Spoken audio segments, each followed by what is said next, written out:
লাইফকে proactive করার ক্ষেত্রে আমাদের চতুর্থ যে বিষয়টি মাথায় রাখতে হবে তা হচ্ছে আমাদের দিনের সেরা সময়কে ডিপ ওয়ার্কের জন্য আমার সব থেকে গভীর যে কাজটা বা সব থেকে গুরুত্বপূর্ণ যে কাজটা সেই কাজের জন্য আমাদের বরাদ্দ রাখতে হবে। এখন প্রশ্ন হচ্ছে যে দিনের সেরা সময় কোনটুকু? আবু দাউদ শরীফের 2606 নম্বর হাদিসের মধ্যে বর্ণিত হয়েছে যে আল্লাহ রসুল সাল্লাল্লাহু আলাইহি সাল্লাম একটি দোয়া করে বলেছিলেন, আল্লাহুম্মা বারিক লি উম্মতি ফি বুকুরিহা, হে আল্লাহ আপনি আমার উম্মতের জন্য তার ভোরবেলার মধ্যে বরকত দিয়ে দিন।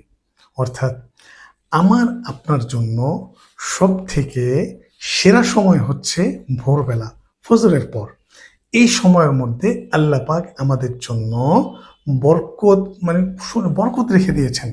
এই সময়কে আমাদের জন্য বরকতময় করে দিয়েছেন।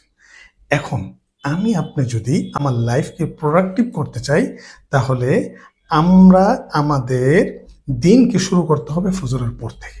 তাহলে আমি আমার লাইফকে ইনশাআল্লাহ সুপার প্রোডাক্টিভের দিকে নিয়ে যেতে পারবো।